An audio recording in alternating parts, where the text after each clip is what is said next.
ఆ పరాభవం కంటే రాజీనామా చేయడం బెటర్ అని అంతే రాజీనామా గతంలో చేశారు. కూడా జరిగినాయి ఇట్లాంటివి కొంతమంది సుప్రీంకోర్టు న్యాయమూర్తుల మీద.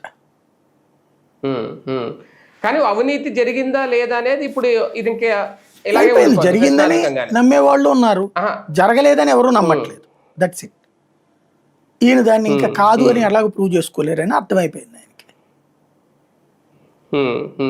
ఆ నోట్ల కట్టలు ఎక్కడి నుంచి వచ్చినాయి, ఈయన అవినీతి పాల్పడ్డా లేదా అనేది ఆధారాలు అయితే ఆయన ఉండవు. తెలివైనోడైతే లేదు, ఆయన కుటుంబం ఆస్తులు అయ్యి అమ్ముకుని డబ్బులు సంపాదించుకుంది, ఇంట్లో కట్టల కింద పెట్టుకుందాం అనుకుందాం ఫర్ ఎగ్జాంపుల్. ఆ మొక్క చెప్పి ఇదిగో మేము ఈ ఆస్తి అమ్మామయ్యా ఇది డబ్బులు అని చెప్తే అయిపోతుంది కదా. అట్లాంటిది ఏం చూపించలేదు కదా, కాబట్టి అది కరప్షన్ అన్నది జనం నమ్ముతున్నారు.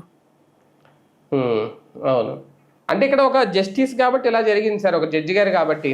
మామూలుగా రాజకీయాల్లో అయితే ఒకవేళ మేము పదవులకు రాజీనామా చేసేస్తాం, మా మీద ఇంకా కేసులు ఎత్తేయండి అంటే కుదరవు కదా. ఆ కేసులు అయితే అలా నడుస్తాయి కదా, అవినీతి ఆరోపణల కేసులు అయితే. జుడిషియరీ ఎక్స్ట్రీమ్ పవర్స్ ని ఎంజాయ్ చేస్తుంది కొంత.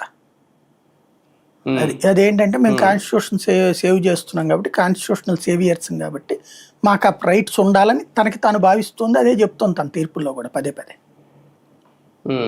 కాకపోతే ఈయన ఎక్కడ బాధపడ్డారంటే 12 ఏళ్ళుగా జడ్జిగా కొనసాగి ఇప్పుడు ఈ ఆరోపణ ఎదుర్కోవడం అనేది ఈయన కాస్తంత ఆవేదన కలిగించింది. ఆవేదన అనే ఒక రకంగా పరువు పోయింది అంతే, ఇక కాదు అని నమ్మమంటున్నారు ఆయన. అది రైట్ రైట్. చూద్దాం మొత్తానికి జస్టిస్ వర్మ గారి రాజీనామా వెనక నిజంగా ఆయన కాస్తంత ఆవేదన చెందారు అనేది. కాకపోతే సాధారణ ప్రజలు ఏంటి అంటే నిజంగా అక్కడ ఆ నోట్ల గట్ల ఆయనయే కదా, అవినీతి జరిగిందా లేదా, ఒక జడ్జి గారు ఇలా చేస్తారు, ఈ ప్రశ్నలు అయితే సాధారణంగా వినిపిస్తూ ఉంటాయి. కాకపోతే ఇప్పుడైతే మాత్రం ఇంకా అభిశంసన ప్రక్రియ ఇదంతా అయితే ఇంకా నిలిచిపోయినట్టే.